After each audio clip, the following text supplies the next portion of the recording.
15 मुखी रुद्राक्ष पशुपति।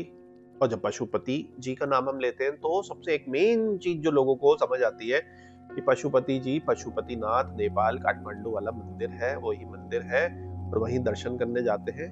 तो पहले हम मंदिर की ही बात करते हैं, लेकिन पशुपति जो है और पाशुपात जो है बहुत ही ज्यादा बड़ा है। अब असली मतलब जो है पशुपति का वो है पशु, पति और पाश। एक्चुअल में जो पशु है हम इंसान हैं। ओम नमः शिवाय मेरे प्यारे शिव भक्तों। तो देखिए, सबसे पहले पशुपति, आपको पता ही है, जैसे इस शब्द को हम भोलेनाथ जी के नाम को कहते हैं तो सबके दिमाग में यही आता है कि पशुपति जो है वो पशुओं के पति है, मतलब उनको बचाने वाले हैं। और इसका एक बहुत बड़ी इस पर और मोहर लग गई जब बहुत साल पहले, हजारों साल पुरानी है, पाशुपत जो सील थी इंडस वैली सिविलाइजेशन के दौरान ये मिली। ये पार्ट तो टूटा हुआ मिला, इसको रिकंस्ट्रक्ट कुछ लोगों ने करने की कोशिश करी है मिररिंग करके, लेकिन आप देखेंगे कि कोई यहाँ पे आसन जमा कर बैठे हैं, एक मुकुट पहना है पुराने तरीके का, जैसे एक हॉर्न का मुकुट होता था, और उनके आसपास आप देखेंगे कि ये कई प्रकार के जो है, ये बाघ है, एंटलर है, कई तरीके के जानवर है।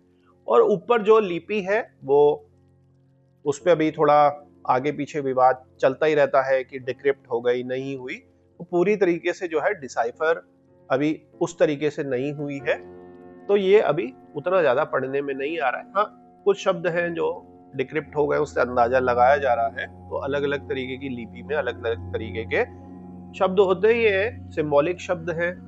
आगे जब बिल्कुल परफेक्टली ये खुलेंगे, बिल्कुल जैसे इजिप्ट के हेलोग्राफिक है उसकी तरह पता चलेगा।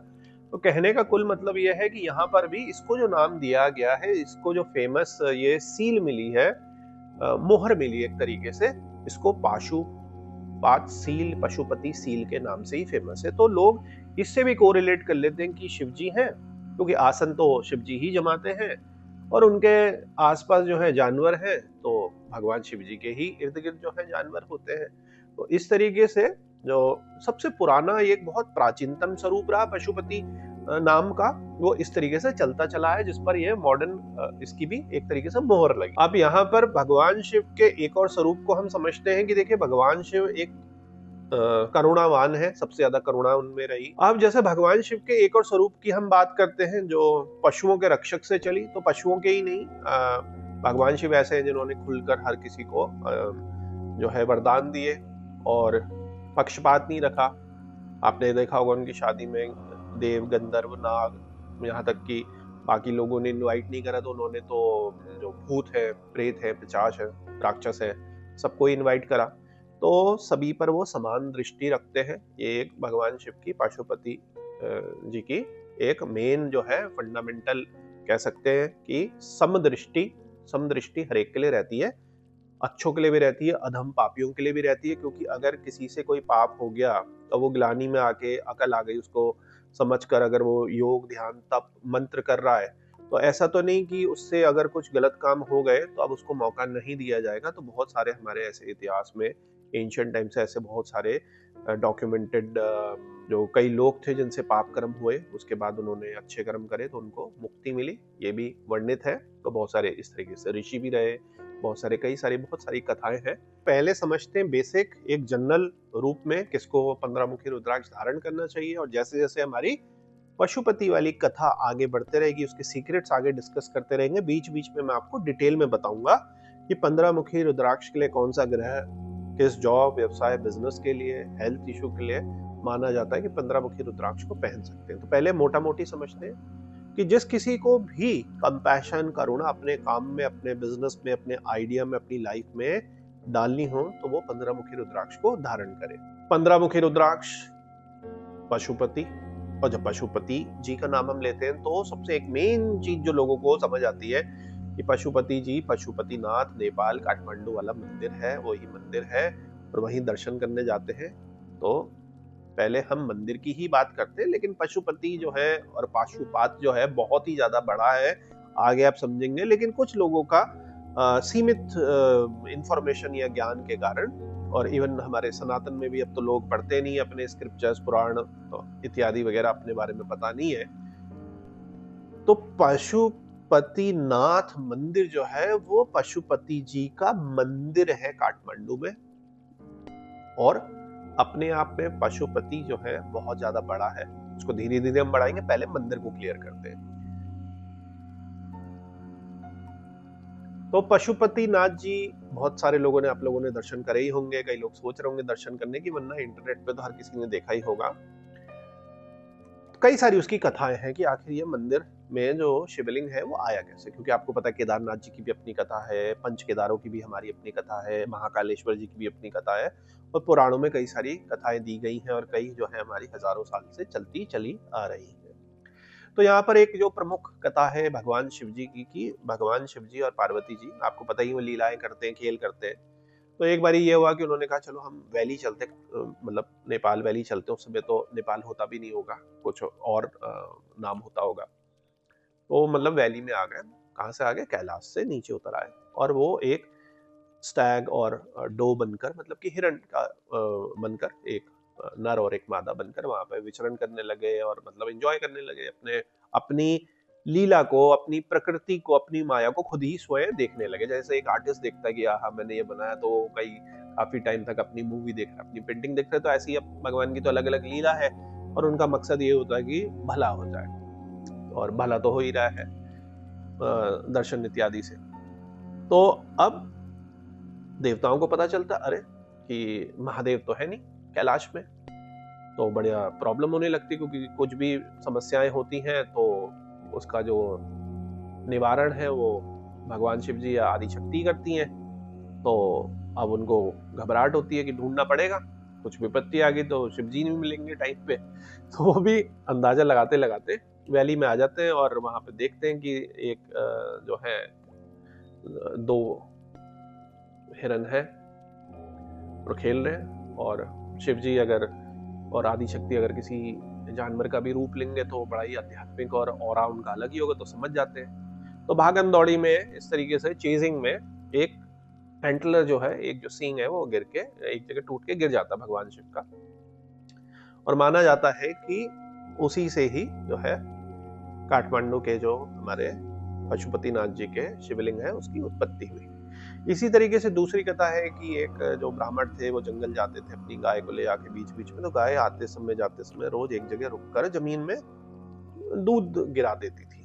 तो एक दिन हुआ, 2 दिन रेगुलर रोज ही होता था। तो एक दिन उन्होंने सोचा यार ये क्या है कि ये यहाँ पे रुक के दूध गिरा देती है, ये तो कुछ भी नहीं है। तो उन्होंने जब वहां से पत्ते घास वगैरह हटाए तो देखा नीचे एक स्वयंभू लिंग था। तो उसको भी माना जाता है कि वो पशुपति नाथ जी का ही जो है, उसी से ही शिवलिंग आया। तो गाय ने अपने आप अपने सिक्स सेंस से, अपनी करुणा से, या अपने शिव जी से जुड़ेपन के कारण उनको आभास हुआ, क्योंकि मनुष्यों को आभास कम होता है जानवरों से। तो इस तरीके से भी मान लिया गया कि ये पशुपति नाथ जी का शिवलिंग है। तो कई सारी कथाएं, उनमें से एक दो जो मेन कथाएं मैंने आपको बता दी। तो ये सारा जो हुआ वो काठमांडू वैली में हुआ। तब तो आपको पता है ऐसे कुछ घर वर इस तरीके के होते नहीं थे, बिल्कुल वीरान जंगल था। जैसे मथुरा वृंदावन में भी, वृंदावन वन है वो, लेकिन अब तो वन रहा नहीं, सब कुछ आपको पता ही है कमर्शलाइजेशन कितना ज्यादा हो गया। इसी तरीके से जो नेपाल की बागमती रिवर है उसके किनारे हुआ। आपको पता ही है कि यहाँ पर आपने पीछे की साइड गए होंगे तो नदी है, और यहीं पर एक और फेमस पास में ही नदी है, गंडकी नदी, जिससे शालिग्राम शिला निकलती है, जो पुराणों में भी वर्णित है। तो कई सारी आगे आगे इसमें चीजें हैं। तो यहाँ पे महादेव जी की जो पशुपतिनाथ मंदिर की उत्पत्ति की कथा थी वो कुछ इस प्रकार थी। अब आगे चलते हैं, अभी पशुपतिनाथ जी की ही बात करते हैं, मंदिर की। तो यहाँ पे जो सारा पूजा कर्म वगैरह है वो राज भंडारी करते। माना जाता है, अलग अलग अपनी मान्यताएं, कि ये सूर्य वंश से अग्निवंश से चले, और फिर होते होते आपको पता है कि कितने डिसेंडेंट्स एक के बाद एक हजारों सालों में चेंज हो जाते हैं। तो इस तरीके से सारा हुआ। अब मेन चीज जो है कि लोग कई कंफ्यूज कर जाते हैं वेद वेदांत के चक्कर में। केवल आगम और निगम मैंने कई बार आपको समझाने की कोशिश करी है। नेपाल में आगम निगम जो है दोनों चीजों का मिश्रण, वैसे तो सारे ही मंदिरों में आप देखेंगे दोनों का ही मिश्रण है। केवल वेद तो है नहीं, क्योंकि उसमें जो प्रोसीजर्स है, तंत्र है, पूजा है, वो तो हमारे मिक्स होके अलग से आती है। मतलब आगम निगम दोनों का ही मिश्रण है। उनको राज भंडारी जो है वो और उनके डिसेंडेंट्स जो है उनको कराते हैं, जैसे 108 के करीब आज के दिन कराते हैं। तो इस तरीके से अब नेपाल क्षेत्र आप देखो बड़ा स्ट्रेटेजिकली लोकेटेड है। भारतवर्ष तो बहुत बड़ा था, आपको पता है। तो उधर की साइड नेपाल से हो गया तिब्बत और चाइना, आपको पता ही है, और उसके ऊपर तो मंगोलिया रशिया मतलब अलग ही हो गया। और इधर अपना भारतवर्ष बहुत बड़ा अखंड संपूर्ण भारतवर्ष हो गया। इधर हिमालय और कैलाश मानसरोवर इत्यादि। यहाँ जो पशुपतिनाथ जोन कह सकते हैं या ऊर्जा क्षेत्र कह सकते हैं, वो एक काफी बड़ा अदृश्य ऊर्जा क्षेत्र रहा। आज के दिन तो लोग समझते हैं कि ये जो पशुपतिनाथ जी है, उसमें जो कॉरिडोर है, उसमें जो दोनों साइड दुकानें हैं, जहाँ से कई लोग रुद्राक्ष वगैरह इत्यादि ले लेते हैं, लेकिन ये बहुत बड़ा क्षेत्र है।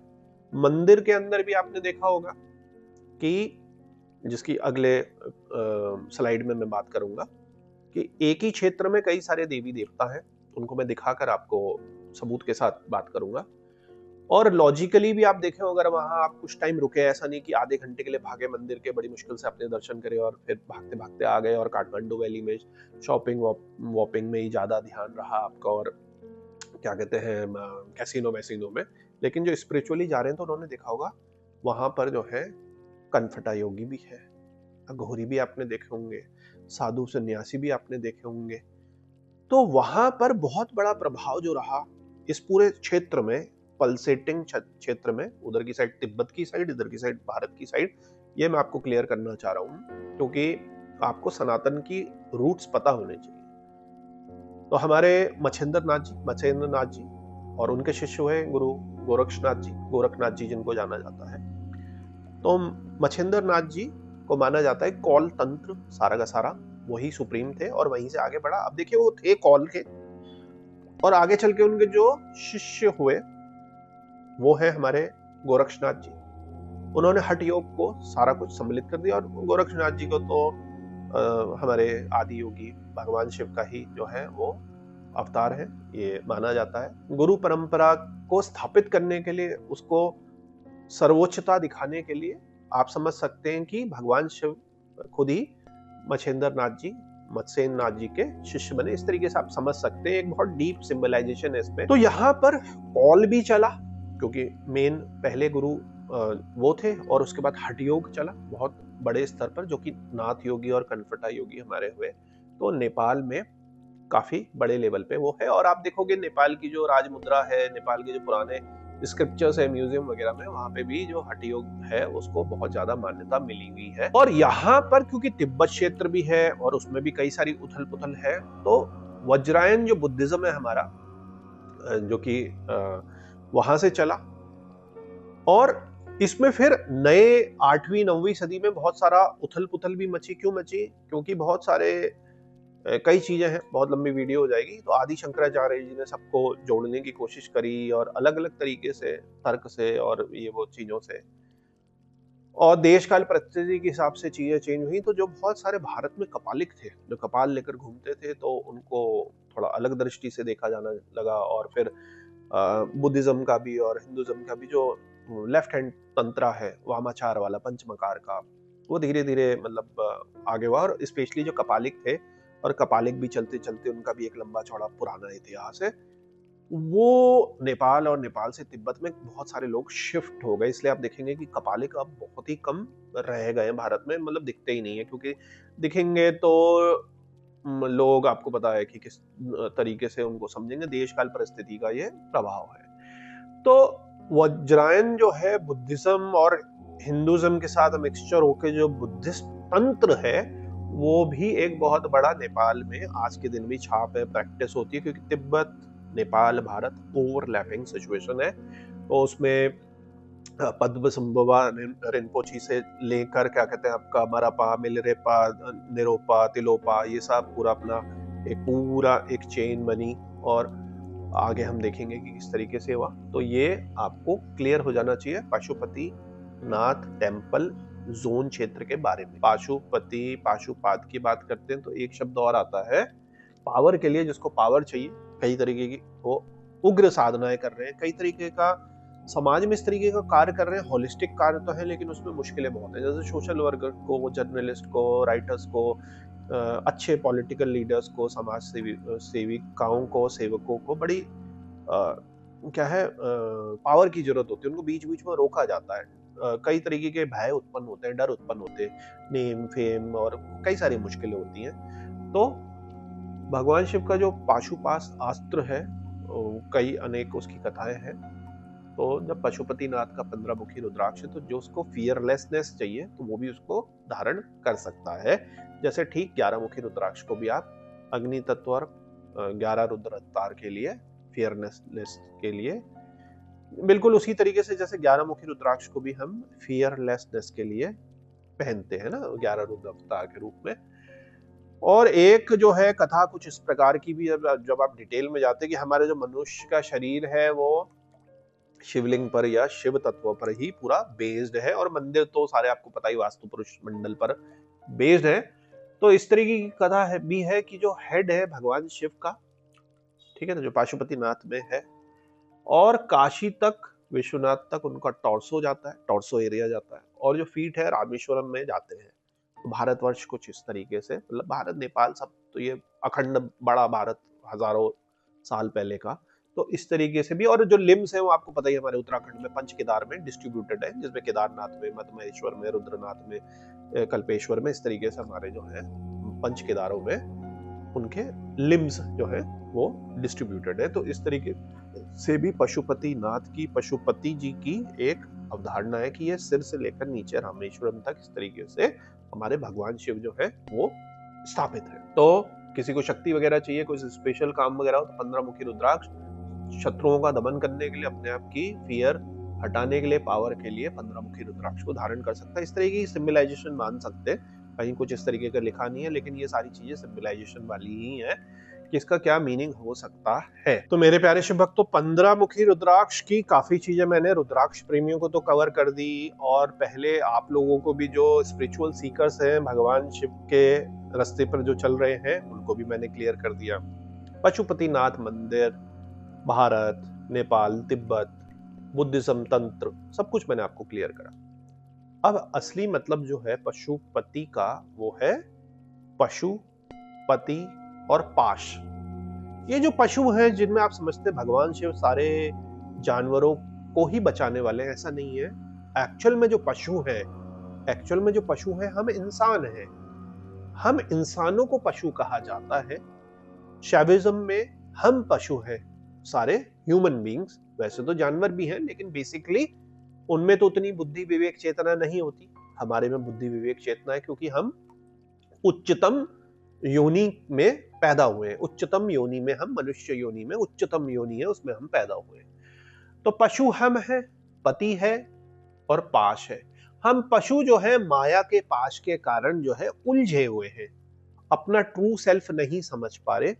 और ये पति कौन है? भगवान शिव है, जो कि हमें, जब हम उनकी भक्ति में जाएंगे, उनकी करुणा हम पर बरसेगी, हमारे पर वो कृपा करेंगे, तो हमारा ये पाश जो है, हमारे जो इल्यूजन्स है वो ब्रेक हो जाएंगे, और जो हम है इन पाशों से आजाद हो जाएंगे।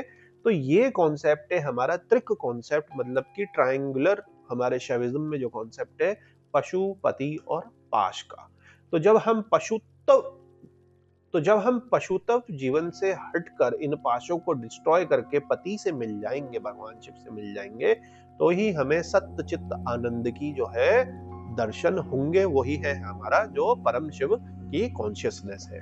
भोलेनाथ से यही विनती है, महामाया से यही विनती है कि आप पर और आपके परिवार पर कृपा करें, और आपकी साधना में नई जो है दृष्टि आपको दे, नई शक्ति दे, ताकि आप आगे तक सत्य चित्त आनंद परम शिव तक मिल सके। ओम नमः शिवाय।